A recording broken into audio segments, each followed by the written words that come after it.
Les amis, je vous jure, parfois je me dis qu'il faudrait un permis à points pour avoir une autorisation pour avoir des enfants. Il y a des gens, c'est pas possible. Il y a quelques jours, j'étais à Gare de Lyon, je voulais absolument vous raconter ça.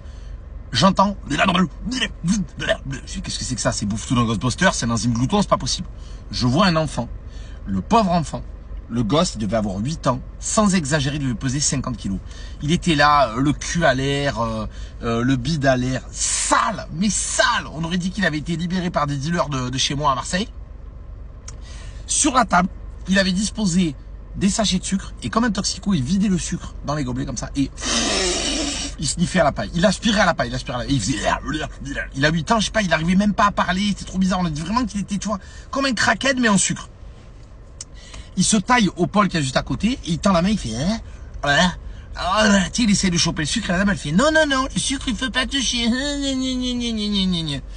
Il s'assoit sur la table où j'étais en train de manger mon sandwich, les fesses à l'air, donc les réapparentes, futur plombier. Et là, il tend la main derrière lui, comme ça, il fait...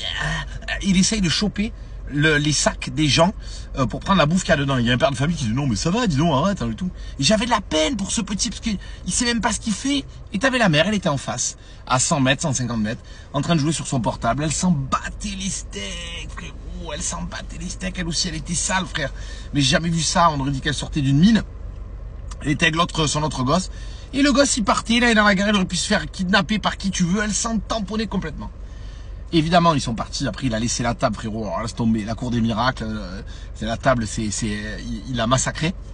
J'ai juste eu le malheur de raconter ça sur Twitter. On m'a traité de grossophobe, de mom shaming. Ouais, t'aurais pu faire de la prévention, aller voir la mère, en disant, madame, mais elle m'aurait craché dessus. Qu'est-ce qu'elle en a à foutre? Qu'est-ce qu'elle en a à foutre? Elle est elle-même issue d'un foyer dysfonctionnel. Qu'est-ce que tu veux qu'elle comprenne le sens de foyer dysfonctionnel? Donc, les amis, je me rends compte vraiment qu'il se passe de plus en plus de dingueries avec les enfants. Et la dramaturgie là-dedans, c'est que les gens, quand tu leur racontes la vérité, quand tu fais que décrire des faits réels pour leur faire comprendre qu'on a une société qui va mal, c'est toi le coupable. Faut se fermer les yeux. Comme les petits singes, vous savez, de la statuette. Je comprends pas. Donc, si vous arrivez des trucs comme ça aussi, les amis, dites-moi-le en commentaire. Si vous trouvez que j'ai tort, dites-moi-le en commentaire. Si vous trouvez que j'ai raison, dites-moi-le en commentaire. Je veux comprendre.